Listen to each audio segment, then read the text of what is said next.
Laser sights can deter threats and aid in quick target identification, enhancing your ability to protect your family, home, and country. Crimson Trace, making laser sights standard equipment. Learn more at crimsontrace.com.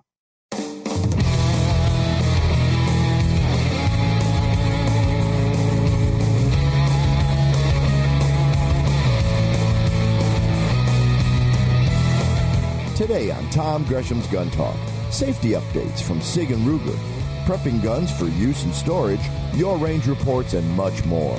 Call in now, 1-TOM-TALK-GUN. Now, here's Tom.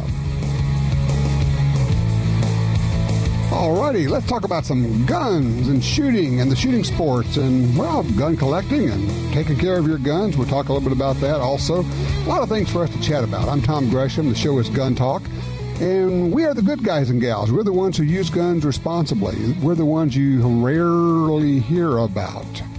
The ones who store our guns safely, who don't provoke incidents. Yeah.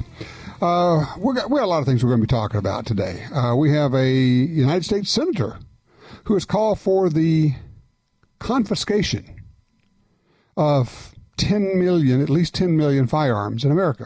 You know, for all those Democrats who've been telling us, well, no one wants to take your guns away. Oh, yes, you do. We've already said you did. You always knew you did.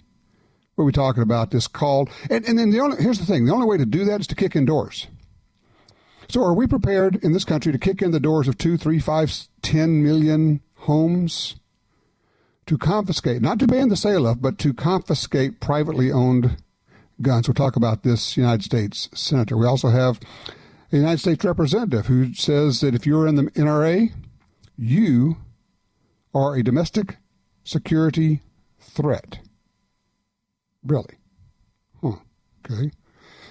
And we're going to be talking about, there are two major firearms companies that this week have announced upgrades or recalls, safety issues with their firearms. We're going to be talking with representatives of both of those companies. You've probably seen a lot of that on the internet. We'll be talking a lot about that and kind of getting the backstory. There's more to this than you think. There's like, you file this number away. There's 46 million reasons for us to talk about this. We'll talk a little bit about that. If you will indulge me for just a minute. I need a couple of minutes to rant, or at least to comment. Not that this is directly related to what we're talking about, but it is impactful and it's something I want to chat about. Charlottesville, Virginia. Protest goes to riot, goes to ISIS-style murder. You've seen the video, seen the photos. ISIS uses cars to murder people. And that's what this 20-year-old man did in Charlottesville. 3 people dead. 3. 32-year-old Heather Heyer was run over and killed by this guy in his car. But also Virginia State Trooper Pilot Lieutenant Gay Cullen, age 48, and Virginia Trooper Burke Bates, age 40, died in a helicopter crash associated with this. They were there providing security. 3 people dead because of this protest/riot. However you want to put it, the Antifa, which is anti-fascist protest, that came in from a number of states. They are anarchists. They are violent anarchists. Okay? Fair enough. But at the same time, and this is where we can start to get into our world, we have folks who showed up there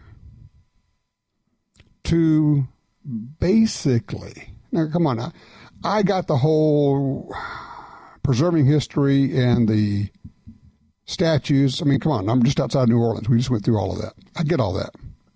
But let's be real here. If you come to a protest and you bring torches and you wear your rifle open carry loaded at a protest, you are there to incite some action. And I'm just going to say this here, okay? And it's going to tick some people off. And some people said, don't talk about that, Tom, because it's going to cost your listeners. I don't care. If you show up for one of those and you're open carrying your rifle and you're there to incite violence and riot and trying to get a reaction, you are not, in my view, a responsible gun owner. You are not part of the crew that I want to hang around. You are not my friend, and you are the enemy of gun rights. Because you are doing such a disservice. You are doing so much damage to the reclaiming of gun rights in America. Do you think for a moment that the public looking at that feels good about America's gun owners? Gun ownership, responsible gun owners, come in a lot of different flavors. I think I was the first gun writer back at Guns and Ammo years ago to write about the pink pistols. Gay and lesbian, LGBTQ gun owners. Gun owners are white, black, brown, red, yellow, and any other pigment you could come up with. They're men and women. They're good people. We are good people. We don't do this. And if you are part of this, you are not part of me. You're not part of us. I disown you. And I denounce you. Simple as that. If you have a problem with that, I don't care. I really don't. Because you are hurting gun rights. You are hurting legitimate, honest gun owners.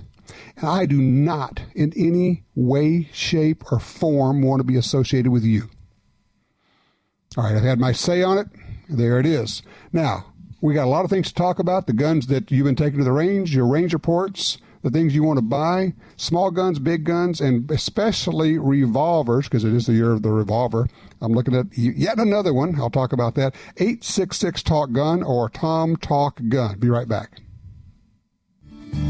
Oh. August is National Shooting Sports Month, and you can celebrate it many ways. Find an event near you and take your friends. Cash in on the deals and discounts retailers are offering this month. Gun stores and ranges can host events. You can introduce friends and family to shooting. Get involved to help the shooting sports and the Second Amendment. To find an event, a shoot, or how to participate, visit shootingsportsmonth.org. Oh. Attacks happen every day. How will you react? See real people put into real-life criminal attack situations on First Person Defender. Discover what works and what doesn't. Kidnapping, ATM robbery, home invasion, and other attacks. Learn how to save your life and the lives of your family. Get the entire first season on DVD at shopguntalk.com. Get prepared. Shopguntalk.com. In the war on terror, fighting crime in the streets, in competition and homes around the world, one name in firearms stands out: Sig Sauer. Our pistols and rifles are renowned for their unfailing performance. This same commitment to excellence can be found in our line of SigTac accessories and the training offered by the Sig Sauer Academy. For unmatched quality, reliability, and innovation when it counts, choose Sig Sauer. Visit sigsauer.com today. Since 1937, Ducks Unlimited has led the charge on wetlands and waterfowl conservation.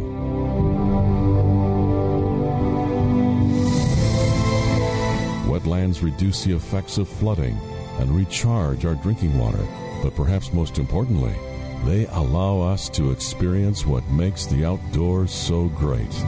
Band together to rescue our wetlands. Laser sights increase confidence, regardless of experience level. Whether you're learning the fundamentals, a seasoned shooter, or simply overcoming aging eyes, laser sights provide instant feedback, providing immediate confidence and enjoyment for a new shooter. Call 800-442-2406 or visit crimsontrace.com for a free copy of our laser training video, The Laser's Edge, and learn more about why Crimson Trace is making laser sights standard equipment.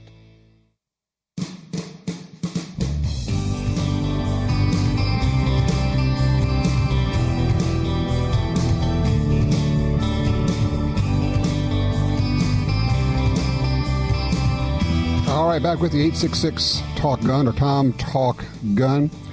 Oh, did you see the story? Well, it really wasn't a story. It's a thing. Sometimes an internet thing is not really a story, but it definitely is a thing, if you know what I mean. This went around for a day or two.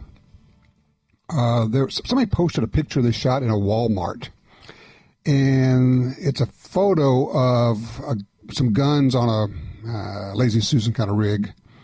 And on top of the case that the guns are in, it says, and these signs they put out all over the store for back to school sales says, own the school year like a hero. That's all it said, was own the school year like a hero. And somebody said, well, you're saying take guns to school. And I mean, it's like the world turned upside down. And once again, it was the ability and the allure and the power of being offended. I am so offended by this that you must do something to make me less offended. Because you see, I'm so offended that I'm going to tell all my friends that they should too be offended. And we will all gather together in our offendedness, if there's such a word. Oh my gosh. And Walmart had to issue an apology. And we're so sorry. It's regrettable. It's horrible. Okay, Walmart's got, I don't know, 4,000 stores. And a lot of their folks there are minimum wage, and they're overworked and underpaid, and they're telling them, go put these signs out all over the store. Okay, got you, boss. And some goofball put a sign out that's for the back-to-school sale on top of the gun rack, and kept moving and putting signs out and putting signs out. Get over it. Get over yourselves, for heaven's sakes. This McCarthy-esque power of being offended, the power of being offended, we've got to adopt an attitude of saying, get over yourself. Look, here's the deal. Two things. One, being offended is a choice. And two, being offended is immaterial to me. If you choose to be offended, I don't really care. That's the thing you did to yourself. Get over it. Just shrug and go, hey, oh, man. Or maybe somebody just go over to the manager and say, hey, I don't know if you saw that over there, but that probably didn't. Oh, okay, thanks. I appreciate you pointing that out. I'll take care of it. Good gravy, people. It's unbelievable. Just unbelievable. Let's go talk to Ray. He's on line 3 in the Bronx. Hey, Ray. Yeah, hey, Tom. Listen, I'll make this quick. I was just talking online to some people who are, small mom-and-pop operators in the training, and they're seeing a little not saying it's related, but they're seeing a little slacking off in the last couple of months of people signing up, and they think maybe some of them are getting, pulled over to Carry Guard, or maybe maybe going to other schools. We really don't know. But my concern here is that if Carry Guard takes off big, it may hurt small-time operators. Like, when Walmart goes in and they and a lot of small stores, kind of take a big hit, not necessarily go out of business, but they take a serious hit. And I'm worrying about the small business guys who spent the time and the effort and the money to become NRA certified, develop a following, develop a good curriculum, and now all of a sudden, here comes the Walmart of training. And that's interesting you mentioned that. A real concern? Yeah, I started talking about that after the NRA show this year in Atlanta when they introduced Carry Guard and the whole training program, and now the NRA is in the training business. And I said, we've got 50,000 or I don't know, whatever, 70,000 NRA certified firearms instructors. And not that they're all making a living doing this, although there are some people actually making a living as trainers, that they're out there working it. And now the NRA has said, well, we're going to compete with people who are trying to make a living as trainers. And to your point, and that was the point I was making, I wish I'd come up with your analogy. The Walmart is the perfect analogy, Ray, is they come in with all this power of marketing. And if you're, Joe Self-Defense, in East, whatever it is, New Jersey, or better yet, probably in Ohio, not in New Jersey, doing training, it's hard to compete with the NRA on this. And so one wonders, was the calculus ever done at NRA of, wow, this has the potential for putting out of business a lot of our members, a lot of our instructors, a lot of our first line people in terms of supporting the Second Amendment? And if it was considered, then did somebody just say, well, it doesn't matter because we can make money at it? or was it never considered at all? I don't know, and we may not ever be able to find out. I doubt that they'll tell us if that conversation took place. But anyway, Ray, well, let me ask you, what's your take on this? What do you think? Well, I think it's just like you said. I think it was a gross miscalculation.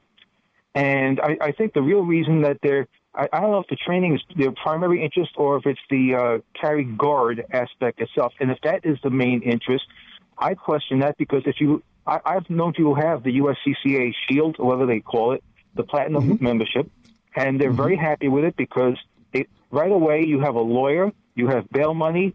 The lawyer has the resources to take your case to court if he needs to get an investigator, if he needs forensics, anything to keep you from having to mortgage your house and your business. With NRA, you have to mortgage your house and your business and win your case, and then you get some money back. Yeah, and of course, there are other folks who have been doing that kind of coverage or that kind of protection for people for an awful long time.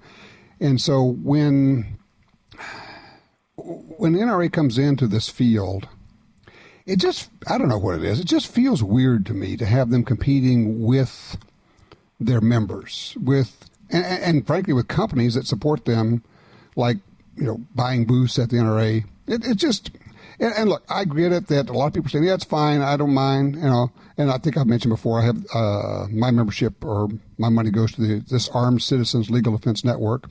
I think they do an excellent job. But anyway, I appreciate it. And, yeah, I share your concern, Ray. Thank you for the call, sir. All right, let's go to line one. Helen is in Shreveport, Louisiana. She wants to talk about this. Hey, Helen, you're on Gun Talk. You have the floor. Okay, I just moved back from San Antonio to Cotton Valley. I'm just on my way to Shreveport.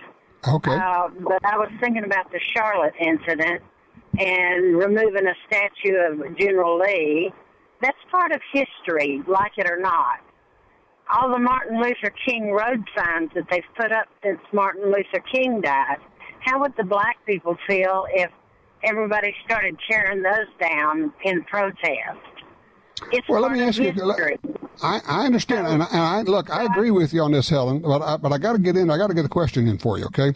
I sat here and watched the statues get pulled down in New Orleans, and I hated it because I think it's Orwellian to rewrite history. I think it's a mistake, and I think it's something we shouldn't be doing. At the same time, and this is my question to you, Helen, is what do you think of people who show up there planning to riot with their guns and with their burning torches, and they're saying it's a protest, but they're actually trying to incite a riot? What do you think about that? Well, I'm a concealed carry member of NRA. Mm-hmm. So I'm coming over to Shreveport today to Stoner Avenue. I don't know the area. I don't know the people. And so, yes, I have my 9mm in my purse, and it'll go in my pocket when I go to see what I'm going I understand. to buy. That's not my question, Helen. Helen, that's not my question. My question is, you have people who are showing up with rifles on their shoulders, and they're wanting a confrontation. They want a fight. They were actually looking for an opportunity to hurt someone. Are you okay with that? I'm not okay with somebody going anywhere intentionally to hurt someone. I do see they're carrying concealed carry to protect themselves in case they're attacked. I get that, but this is not concealed carry. This is carrying their rifles on their shoulders. I think that that's a big difference. I don't go anywhere without my concealed carry gun, Helen. I guarantee you. But at the same time, I'm not going to go to a place of high tension where there are going to be thousands of people who are already mad at each other and carry my rifle and think that doesn't provoke people to take action. So, I appreciate the call. Good for you for having your carry permit and for being safe and watching yourself. Yeah, you go into an area you don't know. Well, here's the thing. Helen mentions, I don't know about if this is a good area. There's no good areas. There's no bad areas. There's just areas. And bad people are everywhere. And good people are everywhere. It just makes sense to be not paranoid, but prepared and having your head up and checking your surroundings and all of that. That all makes sense. But when you go to a place where you have gathered together hundreds or thousands of people, it's a high-tension place. You know that. At some point, we've got to find a way. Let me put it a different way. I'm trying to figure out a way to put this. If you support the Constitution, if you support law and order, then you must support the idea of people being able to have a free vote, have free expression without being shouted down or shut down or intimidated. Okay? That goes both ways. Look, the Antifa anarchists throw rocks and bottles and bricks and set things on fire. I get it. I understand it. But look, as a responsible gun owner, here's my attitude on that. Then I'm not going to go there. Oh, they're going to have a riot over there? I think I will decline the invitation. Do you think anything good is going to come from this? And as for the whole, look, I get the whole historic deal. I do think it is, for those who don't know, when I say the word Orwellian, you might want to just look up Orwell in the book 1984, Rewriting History. I know it's old now, but the whole idea of if we rewrite history, then history didn't happen, and then we can't learn from it, can we? And we can pretend that it never was. And that's a little bit of what's going on here. And I have a real problem with that. But I also have a problem with people who say, I'm going to drive several states over there to get in the middle of it and mix it up. And frankly, the environment that created set up a situation where this 20-year-old young man decided he would go ISIS. You've heard the term going postal. He went ISIS, got in his car and ran over a bunch of people, killed one woman, hurt a bunch of others. Do you want to be associated with ISIS-style tactics? I don't want to be associated with that. So I reject that. That's not what responsible gun owners do. It's not what we do. And that does not represent me or us in any form or fashion. Hey, when we come back, we've got a United States Senator calling for the confiscation of millions of guns. Confiscation. Yeah, we don't want to take away your guns. Well, except the fact that we want to kick in your doors and take them all.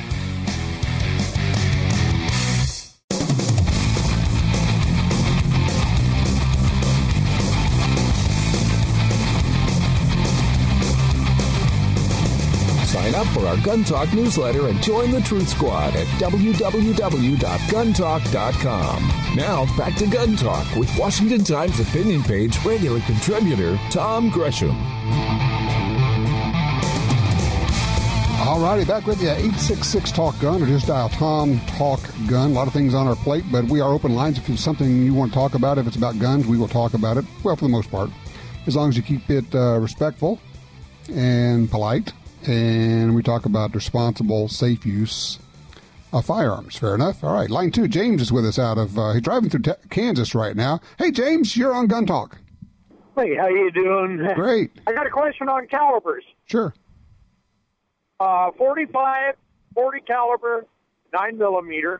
Mm-hmm. Which is the best all-around one for up to 100 yards for the best knockdown penetration? Okay, you got to turn your radio off, okay? Something going on in the background there. Talk to me. What are you talking about here? Are you talking about for hunting, for self-defense? And if you're talking about self-defense, are you talking about 100 yards with a pistol? What's going on here? Yes. What we do is we got 8,600 acres in Wyoming, and every now and then you run into a coyote, and it seems like my 45 won't reach out there really to nail the coyote. And I don't really want to carry a rifle around. Okay. I'm just curious whether a 40 caliber or a 9mm might be better in use. Could be. Let me ask you this. It's going to sound weird. Would you consider carrying a revolver? Oh, yeah. Okay. I'm going to throw out the idea of a .357 Magnum 4-inch barrel revolver, because with that you have tons of energy And if you can do your part, I mean, a 100-yard shot with a handgun is difficult. I think we can agree on that. But if you can do your part, it will do its part. Now personally, I feel absolutely comfortable with 50-yard shots with my 9mm that I carry every day. But that's because I practice. I know my gun.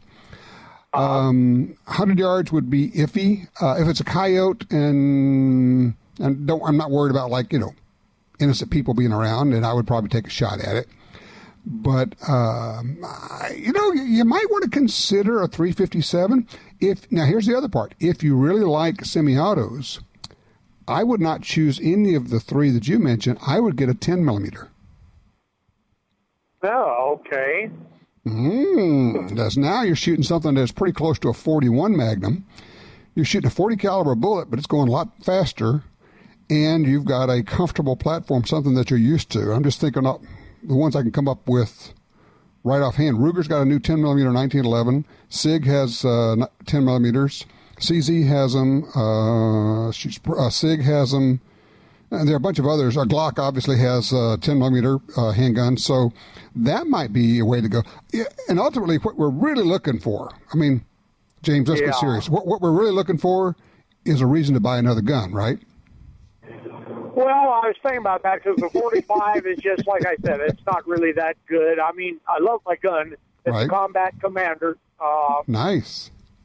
I love the gun, but like I said, I took a pot shot at one, and it's probably 80, 90 yards out, and I seen dirt fly in one place and dirt fly another spot. And I said, well, he's safe today. Well, the truth of it is that's not the gun. The gun is, if you get on a rest, a good 45 can hit, let's just pick a man-sized, nipstick-sized target at 50 yards easily, and 100 yards probably you can get a 30% hit rate on it with a rest after you've walked it in, you know where to hold. But you got to have more front sight showing because it's going to drop somewhere on the order of 2 to 4 feet at that distance. So you got to have some more front sight showing or hold over. But if you hold over, now you can't see what you're aiming at. So better to elevate the front sight above the rear sights, but still put the target on top of the front sight, if that makes any sense. It does. Okay, that's the way to go. That way you're not trying to hold over, because if you hold over, you won't be able to see the target. You won't know what you're aiming at. So that's the way I would go. But I would consider a 357 Magnum or a 10mm. But before I did that, I would get to a range or go out onto your property and get some sandbags and throw them up and lean over that and start at like 25 yards and then just stretch the distance out a little bit. I think you're going to be kind of impressed with the 45. I will tell you this. I have hit targets at 330 yards with a 45 ACP. Okay. Not first shot. Well, yeah, it might be me in horseback too, you know. Yeah, I understand. Then there's the human part. But yeah, it can be fun. Long-range shots with guns can be fun. Look, I appreciate the call, sir. I do want to touch on this subject here for just a second. The idea of distance shots, long-range shots for self-defense. We're going to have somebody on in about a week who wrote a fascinating book. I'll even give you the title. You can look it up. In fact, I would encourage you to get the book or take a look at it. It's called Warnings Unheeded by Andy Brown. He stopped a mass shooting. He stopped an active shooter situation. He stopped a guy with a rifle, and he shot this guy with his Beretta 92 with a headshot at 70 yards. 7-0. Because Andy was a gun guy, and Andy took training seriously, and he made himself a warrior, and he knew what to do, and he knew he had been there 1,000 times before in his head. 70 yards. So those who say, well, handgun self-defense, it's a close range thing. You're never going to shoot, blah, blah, blah. Well, the average distance in a gunfight, blah, blah, blah. Except that if you have 10,000 of them that are at 1 yard, to offset that to get the average, there may be a 70-yard shot in there. I realize it's not normal, and it's not average, and it's not regular, and all the rest of it, but it's the fight that Andy found himself in. And how many times have you heard me say, you don't know what the fight's going to be. You don't know what you're going to find yourself in. And what if your gunfight, what if your fight for life is not average? 866-TALK-GUN. We'll be right back. For more than 70 years, Timney Triggers has been enhancing the shooter's experience. Whether it's a local competition, a day at the range, or even the hunt of a lifetime. Setting the standard in aftermarket triggers, Timney is now producing more than 170 models of triggers for bolt-action rifles, shotguns, AR rifles, and semi-automatic rifles. Proudly made in the USA since 1946. Find your new trigger at TimneyTriggers.com. You use Slip 2000's full line of gun lubricants, including EWL and EWL 30, because you know your guns deserve the best available. It's time to add Slip 2000's Carbon Killer Gun Cleaner. Carbon Killer dissolves carbon and lead on contact, is non-toxic, and reusable. Carbon Killer works on all weapons, including handguns, rifles, and machine guns, plus silencers and compensators. Slip 2000. We're all about gun care. Learn more at slip2000.com. The Black Hills. There's nothing like it on Earth. The kind of place where characters become legends. Wild Bill Hickok, Crazy Horse, Calamity Jane. Pick any part of the world and you'll find people go there to make it their own. But this is where people come to get made. This is the place that made the people who make the best ammo on Earth. Black Hills Ammunition. If you carry a gun, you need training. Your concealed carry class was definitely not training. But time, money, and obligations keep you from spending days at a shooting school. The trusted folks at Gun Talk can help. Concealed Carry 1, our DVD featuring the VADA Group, covers what gun, what holster, how to carry, where to wear your gun, and much more. Visit shopguntalk.com. That's shopguntalk.com. Look, this really is life and death. Learn how to stay aware, how to get away, and how to fight if you must. At shopguntalk.com, you can get the 2 DVD set, including Fighting with the 1911 with Tiger McKee.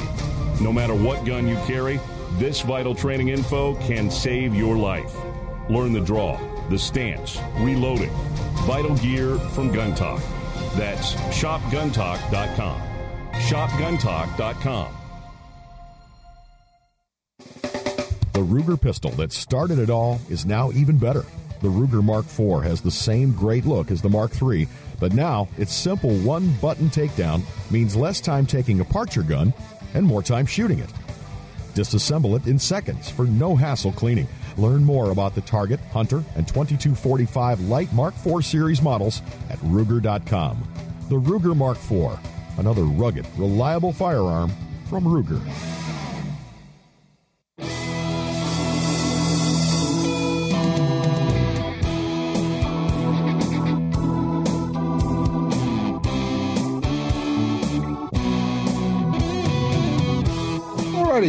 You are going to hear the name, if you're in California, you know the name, but you're going to hear the name Kamala Harris a lot coming up.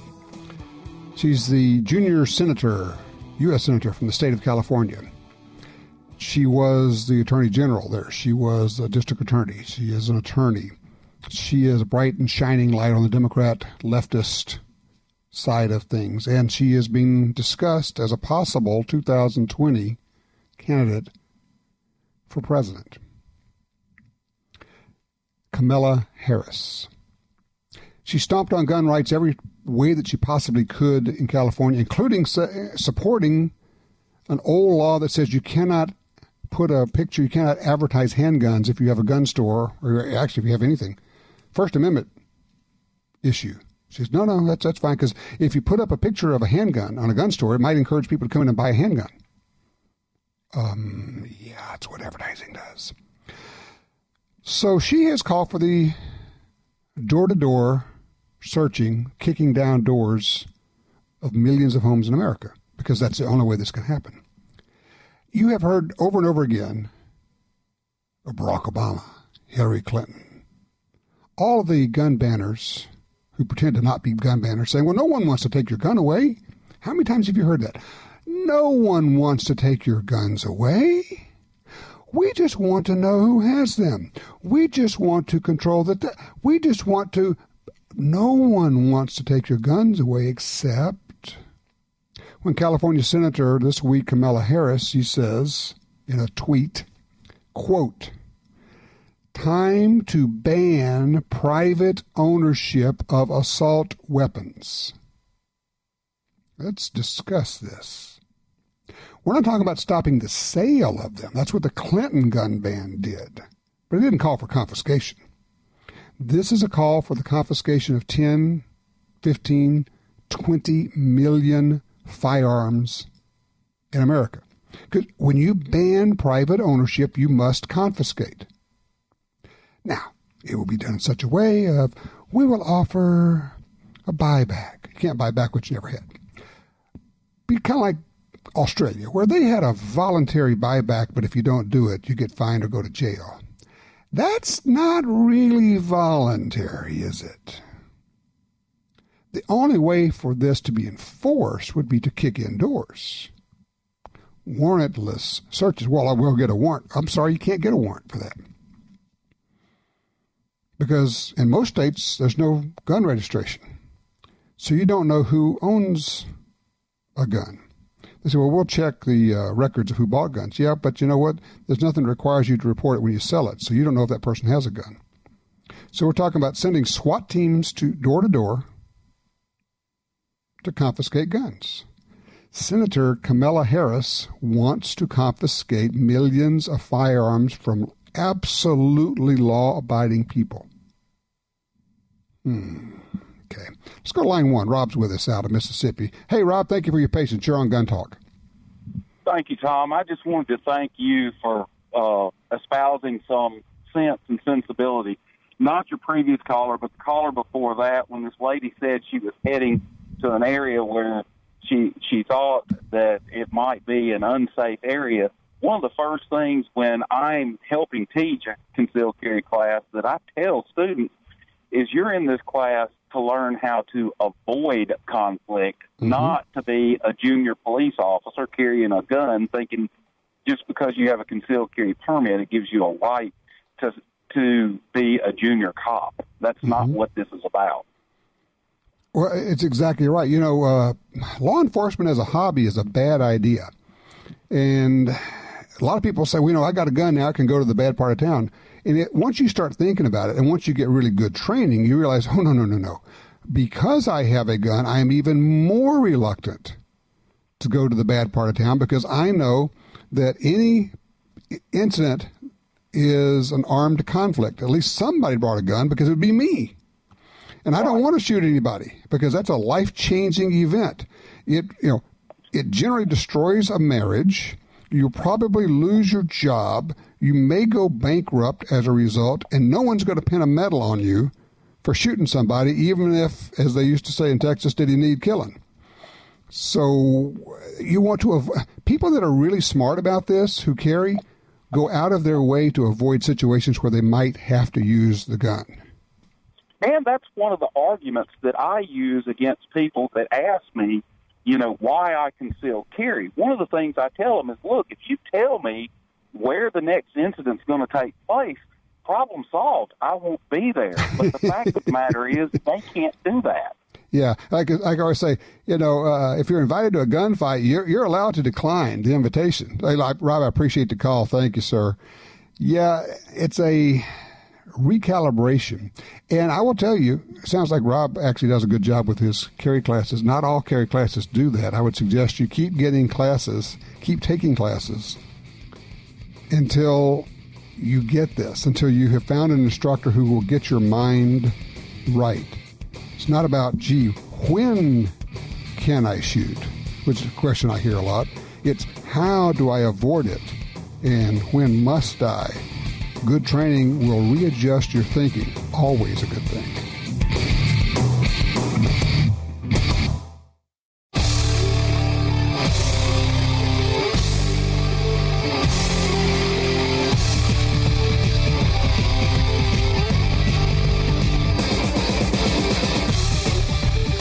Hey, in just a little bit, we'll be talking about, gun care. I just had to wipe down a lot of guns as I moved them after the fire. We had to reposition them. And using good products makes all the difference protecting your guns.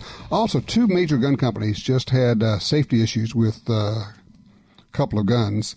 And we'll be talking with representatives of both Ruger and Sig Sauer. We'll talk about what's going on. Of course, there's been a lot of talk about that. We'll cover those. Right now, let's talk with Casey on line 3 out of Wyoming. Hey, Casey, you're on Gun Talk. Morning. Hey there. What's this about shooting long range with your handgun? What are you doing?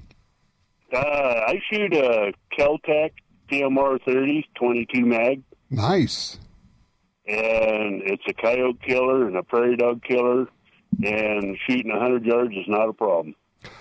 Let me ask you, we were just during the break I was talking about having more front sight showing as you're shooting, because that allows you to not cover, because if you just take everything, line it up, and you hold high, you can't see the coyote anymore. How do you do your sighting? How do you do it? Well, a coyote's not that bad, considering the glow sight they have on the front of them.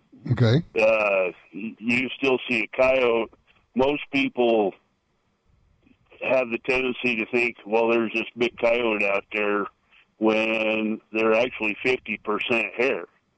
The body is in the middle, not at the top or on the bottom.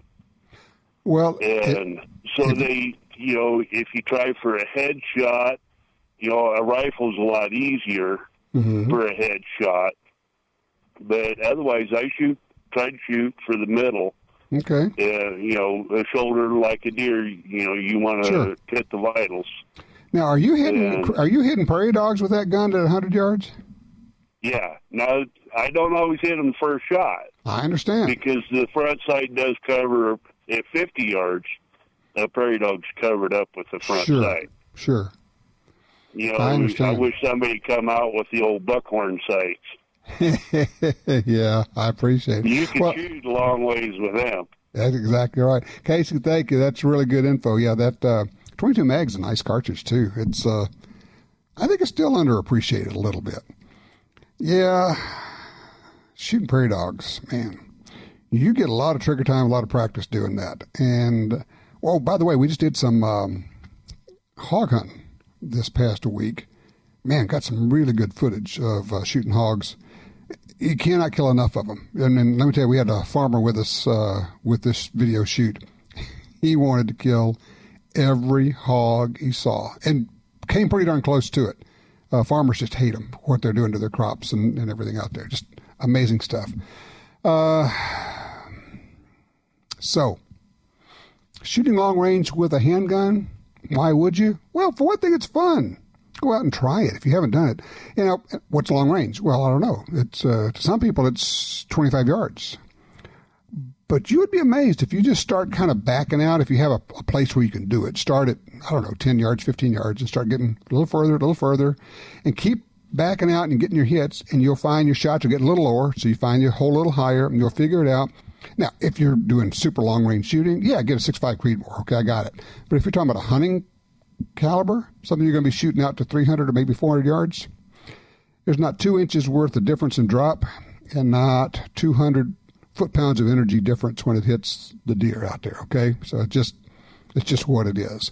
It's mainly get one you like and then spend some money on ammo and go out and shoot a bunch. Oh, yeah, and also do a whole bunch of dry fire, a whole bunch, maybe like a 10-to-1 ratio, 10 dry fires to every live round, maybe 100-to-1 even if you could do that. All right, when we come back, we're going to be talking about gun cleaning, gun protection. It's that time of year. It's time to get your guns out and get them all rigged up for hunting season. And you know what? If you haven't pulled them out of the safe in a while, it's time to get them out and clean them up. We'll also be talking about gun safety and recalls and such. So there you go. 866-TALK-GUN. This is Gun Talk.